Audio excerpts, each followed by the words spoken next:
எவ்வளோதான் பொறுக்கிறது? ஓவர் சேட்டை. பொறுக்க முடியாமல் டிடிஎஃப் வாசன் காதலி எடுத்த பகீர் முடிவு. தமிழ் சினிமாவில் ஒவ்வொரு காலகட்டத்திலும் மலையாள நடிகைகளின் ஆதிக்கமானது அதிகரித்து காணப்பட்டுள்ளது.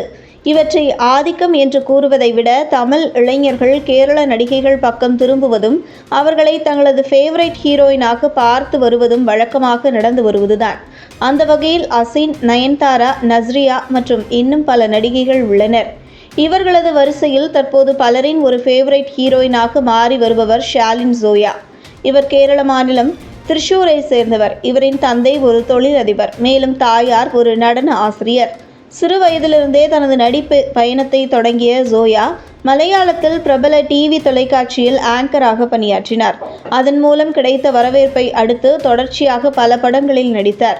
கிட்டத்தட்ட மலையாளத்தில் மட்டும் 15 படங்களில் நடித்துள்ளார் ஷாலின். இதனைத் தொடர்ந்து தமிழில் 2 திரைப்படங்களில் நடித்துள்ளார். அதில் ஒன்று ராஜா மந்திரி, மற்றொன்று கண்ணகி. இந்த 2 திரைப்படங்களில் சமீபத்தில்தான் கண்ணகி திரைப்படம் வெளியானது. அந்த கண்ணகி திரைப்படத்தில் ஒரு சேலஞ்சிங்கான மாடலான நவீன பெண்ணாக நடித்திருந்தார். மேலும் இந்த படத்தின் மூலம் அவருக்கு நல்ல வரவேற்பும் கிடைத்தது. ஏனென்றால் இந்த படத்தில் அவரது கதாபாத்திரத்தில் அனைவருமே மிரள வைத்திருப்பார்.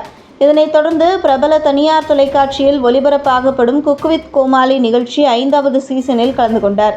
ஆரம்பத்தில் இவர் பேசுவதும் இவர் நடந்து கொள்ளும் விதமும் பார்வையாளர்கள் மத்தியில் கவனிக்கப்படவில்லை. மேலும் என்ன இந்த பொண்ணு இப்படி பண்ணுது என்ற வகையிலான ஒரு பார்வையை ஏற்படுத்தியது. ஆனால் நாளுக்கு நாள் அந்த நிகழ்ச்சியில் ஜோயாவின் குறும்புத்தனங்கள், பேசும் பேச்சுக்கள் அனைத்தும் மக்களிடையே நல்ல வரவேற்பை பெற்றது. மேலும் தற்போது தமிழக மக்கள் மத்தியில் கியூட் நடிகையாகவும் வளர ஆரம்பித்துள்ளார் ஜோயா.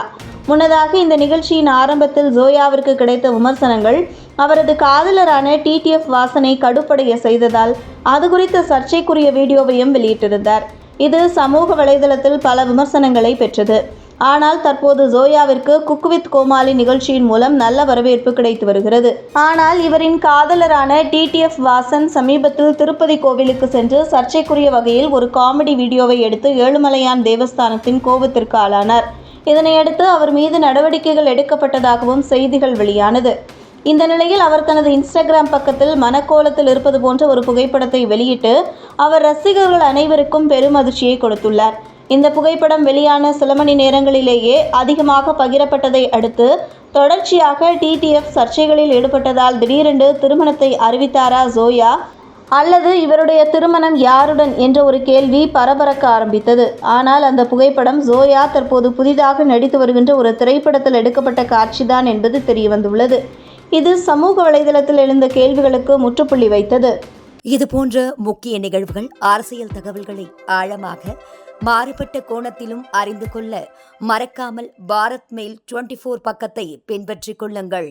உங்கள் ஒவ்வொரு ஆதரவும் இது போன்ற பல நிகழ்வுகளின் பின்னணியை அறிய உதவும்.